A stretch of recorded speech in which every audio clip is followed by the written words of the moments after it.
finalmente voltamos com o quadro do Zero ao Jogo, bora lá!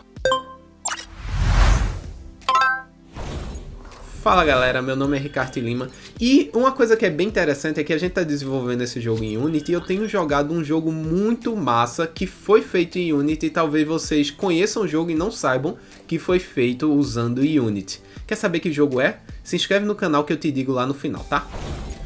Eu sei que a gente passou um tempinho parado com essa série, então vamos dar uma recapitulada no que a gente fez nos últimos dois vídeos. No primeiro vídeo, a gente instalou a Unity, o Unity Hub, onde a gente instala as versões da Unity que a gente vai usar, e a própria Unity IDE. A gente instalou tudo direitinho com todos os componentes, vale muito a pena se você caiu de paraquedas nesse vídeo.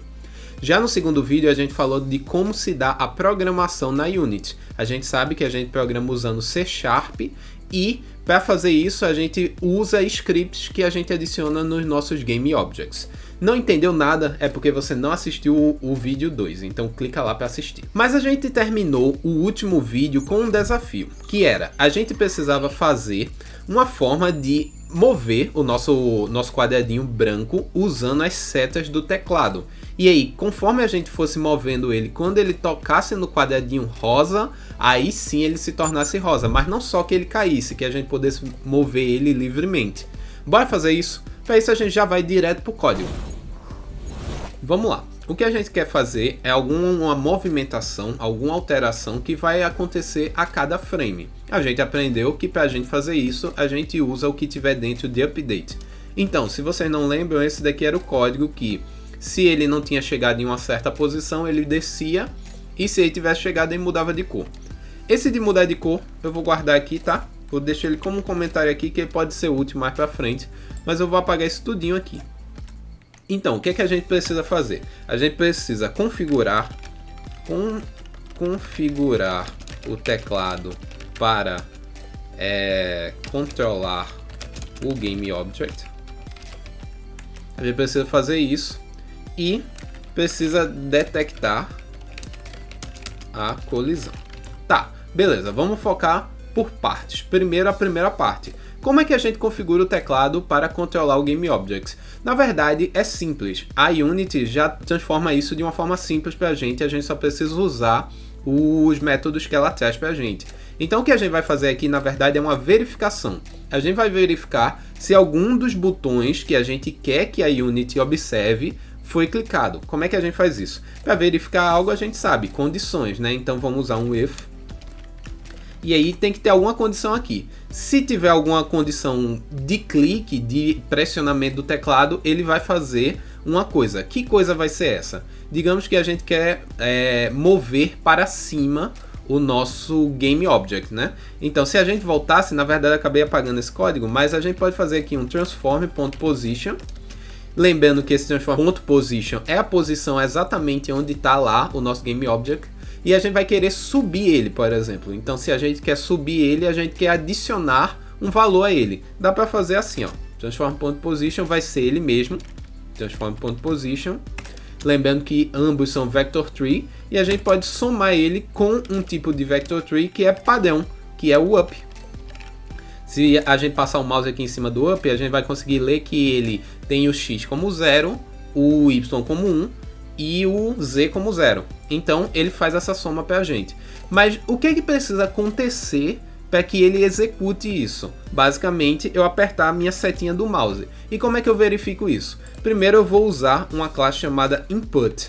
Esse input ele nos dá muitas opções relacionadas justamente a inputs que a gente pode ter no nosso Unity. Então, para a gente usar justamente quando a gente clica, quando a gente aperta um botão, a gente vai usar o get button. E aí a gente tem algumas formas, e essa é bem interessante. Primeiro, essas três de baixo são relacionadas ao mouse, a gente não vai usar isso agora. E aí a gente tem essas três outras aqui, que a gente vai usar esse tipo de raciocínio em vários outros lugares, então é bem legal falar dele agora. O get button, ele identifica se o botão está sendo pressionado. Ou seja, vai dar verdadeiro em todo momento que o botão foi pressionado. Já o get button down, ele vai dar verdadeiro apenas no frame onde você pressionou o botão. Mesmo que você mantenha pressionado, não vai mais dar verdadeiro. vai ser só no momento onde você pressionou. E ao contrário, né, o Get Button Up, ele vai pegar exatamente o frame onde você soltou o botão, só aquele frame. Então a gente tem um que pega todo o momento, que pega só a descida e que pega só a subida. Se a gente quisesse, se a gente botasse, por exemplo, o nosso movimento para ser no Get Button Down, a gente ia ter que ficar clicando várias vezes para ele subir, e não é exatamente o que a gente quer, né? Então vamos botar um Get Button. E esse button, o que é que ele recebe? Ele vai receber um string com o name button. Então, essa string name, a gente pode passar aqui um up. Só que foi bem legal falar isso, porque essa era a forma que a gente fazia antes. Mas existe uma forma mais interessante de fazer isso, que facilita muitas coisas. Porque, por exemplo, você não precisa saber qual é a string que se refere ao botão up, por exemplo. Eu botei up aí, mas poderia não ser, isso poderia mudar. Então, em vez do get button, a gente vai usar um bem parecido, que é o get key. Pronto, tem o get key down, get key up. É a mesma coisa, o mesmo conceito. Só que com o get key, a gente vai fornecer para ele não mais um string, mas um key code. E é bem interessante isso, porque esse key code ele já vem pré-definido para a gente. Ó. Se a gente usar a classe key code, ele vai ter vários valores, cada um para uma tecla do teclado. Então eu posso botar aqui up arrow. E aqui a gente resolve. Quando eu clicar o up arrow, ele vai subir. Vamos fazer a mesma coisa para os outros.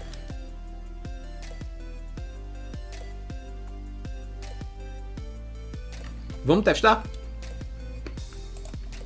Então eu vim no código, vou rodar e vamos lá.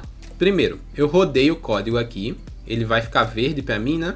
Pronto, ficou verde, quer dizer que está rodando e ele não está caindo mais, massa. Agora eu vou apertar para a esquerda no teclado. Olha, ele foi para a esquerda, mas ele está indo muito rápido.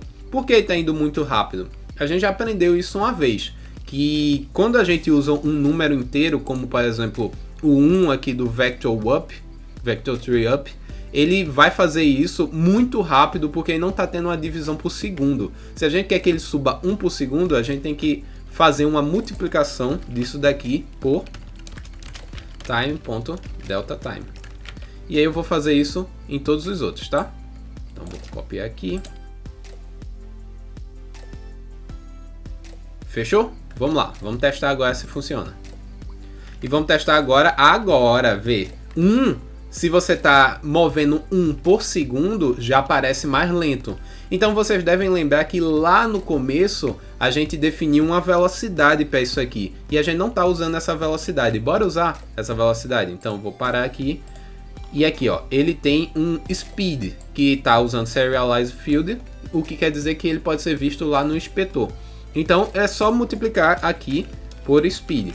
Então a gente vai ver, se a gente analisar esse código agora, e esse padrão de código ele é bem comum, você vai ver que a gente está usando a posição atual, e essa posição atual está sendo somada com um direcionador, então tem um vetor direcionador, a velocidade atual do objeto e o time.deltaTime. Então basta que eu solte isso aqui, e agora que a speed é 2, a gente tem um controle nisso. Ele vai ficar mais rápido, mas eu vou poder controlar isso aí, pessoal. 2 ainda é bem pouco, né? Vamos controlar mais. Vamos botar aqui para ele ter velocidade. Não, ele estava com velocidade 1 ainda, né? Vamos dobrar, vamos botar para 2. Isso é bem legal de usar um inspetor. Então, ó, 2 já ficou bem mais fluido. Vamos botar para 3. E lembrando, eu estou mudando aqui na mão, mas isso poderia ser uma condicional, alguma coisa que aconteceu no jogo, um power-up, alguma coisa assim, ou a própria evolução do personagem, tá? Então a 3 já fica bem mais fluido. Vamos botar logo para 5, vai. 5. 5 fica bem legal, 5 fica bem da hora. Mas beleza, a gente resolveu um dos problemas, que era controlar com as setinhas, mas agora eu não sei mais exatamente qual é a posição que ele vai se chocar com outro quadrado, porque antes a gente sabia, né, que era na posição x igual a 0, y igual a 1, mas agora eu não sei, ele pode se chocar em qualquer posição. E é para isso que existe uma coisa chamada colisor aqui no Unity, para resolver esse tipo de problema. Tá gostando do que aprendeu até agora? Então se você tá gostando, não se esquece de se inscrever nesse canal, você ativa o sininho para receber as notificações dos nossos vídeos e dá aquele like para que esse vídeo chegue a mais pessoas, beleza? Sério mesmo, se você não sabia como controlar alguma coisa usando o teclado e não sabia que era tão simples quanto esse códigozinho aqui, clica aí, clica no like, se inscreve e compartilha esse vídeo, beleza? Valeu! Mas quando a gente fala de colisão, qual é a disciplina do ensino mesmo, lá da escola, que a gente pensa? Colisão, o que é que a gente pensa? A gente pensa em física. E calma, não precisa ficar com medo, física também não era minha matéria favorita, mas uma das coisas mais incríveis da Unity é que ela abstrai muitos dos conceitos que você aprende lá nas aulas de física, em especial de física mecânica, para que você use aqui sem precisar fazer cálculos. E isso é muito massa. Então a gente precisa transformar esses dois objetos em objetos que têm física aqui na Unity. Mas como é que a gente faz com que esses dois objetos se tornem objetos que respondem à física da Unity? Porque eles ainda não respondem, a gente precisa adicionar um componente neles. E o componente que a gente vai adicionar é o rígido, Body 2D, ou 2D. O que quer dizer que você está dizendo que agora esse componente é um corpo rígido do tipo 2D. Se fosse um jogo em 3D, você usava o normal. Se é o 2D, você usa o 2D. Então vou adicionar aqui. Vou adicionar no outro também. Então, Rigid Body. Vamos só adicionando aqui e ver se tem alguma mudança. Só de adicionar esse componente. Vou rodar. E sim, tem uma mudança. Agora que esses são objetos que respondem à física, eles estão respondendo à primeira coisa que você imagina quando se fala de física, que é a gravidade. Agora há uma gravidade envolvendo esses dois objetos. E é bem interessante isso, porque antes a gente simulou uma gravidade fazendo uma forma de descer, né? Usando a transformação, o transform do objeto. E agora não, ele está respondendo a uma gravidade global. Todos eles estão suscetíveis a essa gravidade, isso é muito interessante. Mas vamos falar do Rigid Body. Primeiro, a gente pode falar aqui do Body Type, que é qual é o tipo de Rigid Body que você quer. Tem o Dynamic, o Kinematic e o Static. Basicamente o Dynamic lhe dá mais opções e o Static quer dizer que ele é estático, ele não se mexe. E é na verdade o caso que a gente quer aqui para o nosso rosa. O nosso rosinha a gente quer que ele seja estático, que ele fique paradinho aí. Então se eu botar Static, o branco vai cair e o rosa fica parado, beleza? Mas vamos lá agora para o branco ver quais são as outras coisas. O parâmetro do Simulated. Ele basicamente pergunta se o objeto, né, o corpo, está sendo simulado ou não. Beleza. Não precisa se preocupar muito com isso. Deixe marcado. Usar AutoMass e usar Mass são para os cálculos envolvendo gravidade e atrito. Se você lembrar de física, a massa influencia em muita coisa. Então você pode configurar isso daqui, mas a gente por padrão vai deixar em 1. O AutoMass usaria também outros parâmetros para definir uma massa para você, mas a gente vai deixar todos em 1 por enquanto, não importa muito para a gente isso aqui, tá? Os drags, o Linear Drag e o Angular Drag, é bem interessante. O drag é arrastar, drag em inglês é arrastar. Então, o arrasto que está tendo aqui, ele basicamente diz que se você botar uma força em um desses quadrados e não tiver nenhum arrasto, ele vai continuar para sempre. É como se estivesse no vácuo, ele só vai. Foi. Agora, se você bota algum arrasto, depois de você botar uma força, ele vai começar a gastar como se tivesse um atrito e ele vai parar. A gente vai ver isso acontecendo daqui a pouco. Outra coisa que a gente precisa configurar logo agora é se a gravidade se tem alguma gravidade. Então a gente está botando como a gravidade sendo um multiplicador de 1. Na Unity a gente não vai ver isso agora, tá? Mas você configura a gravidade, né, da Unity e aqui você coloca um multiplicador para essa gravidade. Eu vou colocar aqui como 0 porque a gente não está lidando com gravidade agora. Todos os controles vão ser via teclado, beleza? E aí tem outras coisas, sair aqui foi mal. E aí tem outras coisas, principalmente essa Collision Detection, Sleeping Mode e Interpolate, eles falam, a gente vai falar bem mais pra frente disso, mas eles falam de performance do seu jogo, porque diferente de vários outros tipos de programação, performance é muito importante para jogos, principalmente quando você está lidando com jogos mobile. Então, se você vai ter um objeto que não precisa estar sendo testado a colisão o tempo todo, aí às vezes você vai querer usar o discreto. Se você quer que tenha uma colisão muito precisa, aí você pode usar o contínuo. E aí isso não vai fazer tanta diferença no nosso jogo agora, porque ele está muito curto, muito pequeno. Mas lá na frente, quando você está fazendo um jogo que tem milhares de Game Objects, isso faz muito sentido. Mas por enquanto, vamos deixar por aí. Beleza, agora que eu tirei a gravidade, se eu rodar aqui, ele vai ficar parado. Mas a gente ainda quer que ele se mova com o nosso tecladinho, né? A gente já consegue mover ele aqui, mas fica estranho. Por que não, se a gente está usando física, a gente não de fato usar física para mover? Porque a gente está movendo meio que na raça aqui, na dureza, movendo direto no transform. E a gente não quer isso, a gente quer agora usar física para mover ele. Então como é que a gente vai fazer isso? Mas opa. Esse vídeo tá ficando longo demais, por que a gente não continua com essa parte no próximo vídeo?